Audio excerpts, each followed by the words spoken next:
Welcome to Techturks. Today I have Tola of Spleet, and Spleet is an online marketplace that connects landlords to people who are looking for places to stay. They offer flexible payment options. So, Tola, welcome to Techturks. Thank you. And to Spleet, what were you doing before you started Spleet? Why did you start Spleet, and why Spleet? Prior to that, I had flown as a pilot, and then I worked at GT Bank as a product manager. Yeah, you look like a GT Bank person. Then worked at eTransact after that in product. So you're a pilot, you're a banker. Yes. And you're, so like you're a man of many trades. Well, yeah. I worked in fintech at eTransact, facilitating products for banks as well. Diamond Bank actually being one of our customers back then. Yes, definitely. Yeah. We have a lot in common, so we both work in GT Bank, do some stuff for Transact, you do all kinds of crazy shit as well, so that's good. And you wear black as well, so. Yeah. My co-founder moved back in 2017, and this time I was at my stint at eTransact. And for him, it was just absolutely absurd that we were paying 1 year, 2 years rent up front. And he had traveled across Africa for a bit and found that even though in places where they weren't paying upfront payments, there was still a trust problem, you know. And so he came to me with the idea, and he was like, see, how can we bridge this gap, right? In some markets, it's paying upfront. In other markets, some sort of people cannot access places. Landlords don't trust people to pay, you know, and people don't. For instance, women in some places can't rent if they're single. Young people can't rent because there's a traditional problem there. So we set out to build Spleet. It was simple when we started, always is.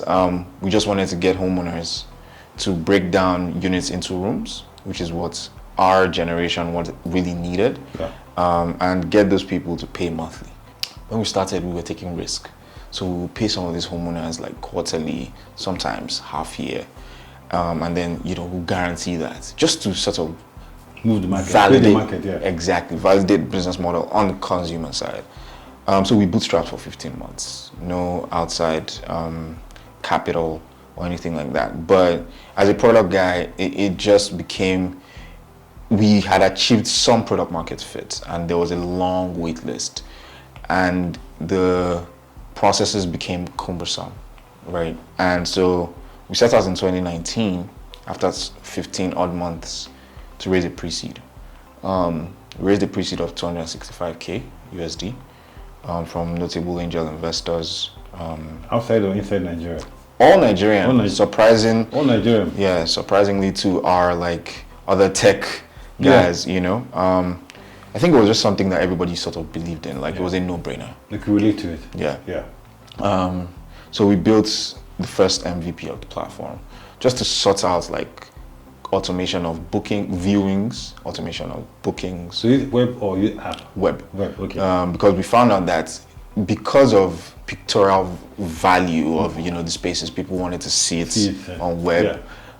So we went web first. Hired a few devs. I led that team. And then, then we started to test other things. Short stay market too was short-term rental, sort of fragmented. Hosts weren't really trusting the bigger players because of, getting their monies out of those systems. For instance, Airbnb doesn't have like a settlement play out here. And because we were leveraging Paystack and Flutterwave, we decided to like venture into the short stay. It took us a bit of time to understand how it would work for Nigerian hosts in that market. And then in 2020, we launched our full platform. So right in the heat of COVID. Yes. Tough. And so now hosts can onboard their spaces, short stay or long stay hosts. Our tenants can book spaces for their needs. So if you're a tourist, you can get a short stay space and pay daily bookings like you would do on Airbnb or Booking.com. And if you're a long stay dweller, you can get somewhere that you can pay monthly or quarterly. We also aggregated other things like maintenance. So hosts or landlords can also get like partner with some of the maintenance companies on the platform and say, okay, I would also offer like maintenance of my unit. How are you creating more awareness? So how you funding that marketing and awareness creating? So COVID was a funny year, right? And because we were building the full platform at the time, it was hard for us to grow in COVID. Now we're growing. We've done very minimal marketing on the consumer side because it's a no-brainer there, right? We have a long wait list, especially for the long stay, which is our primary business. What we're trying to do is now get hosts, right? B2B and B2C. So even as little as having a spare bedroom, you can put your spare bedroom and monetize that, right? And have people actually do that. Yeah, people do that. Yeah. Monetize your spare bedroom because it helps you pay for the general rent, right? I mean, that's a Western thing. So I'm just thinking, you know, like here in Nigeria, you like your privacy. You like your privacy, but I guess people need money now. Yeah. It's like without privacy, yeah. What is the value without privacy versus money to put food on the table? Yeah, and I feel. This generation is like we're in a global system, regardless of where we are, and the internet sort of closes that gap. So we live the same way people in England or in America live, right? So that's really it. We're currently raising a safe round, moving into a proper. What's the safe round now? Safe is a convertible note. Okay. We started raising that just to keep us afloat in that period, right? But we would go out to raise a proper seed round. Probably at the end of the year. Still raising the safe. How big is the ecosystem on the landlord side and the consumer side? How many people have actually interacted with your platform? On the landlord side, we have both businesses hosting and individuals. We've had for long stay, we've had over 200 units or rooms, as we like to put them, come on the platform. For short stay, over 1,000 short stay units. For consumer side, again, we've had over 200 people live in and out of our spaces, because what also happens is that you pay month to month, so you're not tied down for too long. Although we have like an average stay of 20 months. So people are really staying long term, right?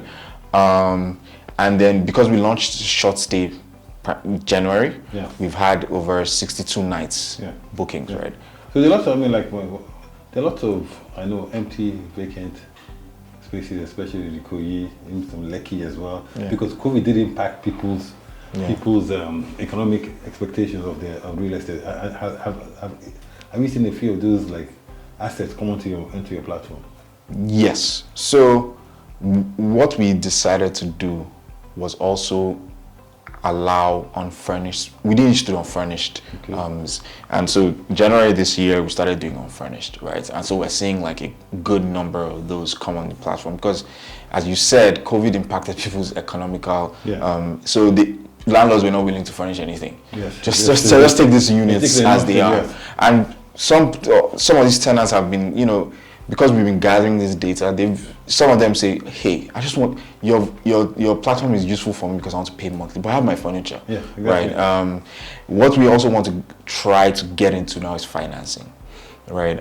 Because it's a very big part of it. We know that we can't change homeowners' mindsets in terms of taking monthly payments, even though it's safer for them in the long run. So we want to help the consumers sort of finance their rent.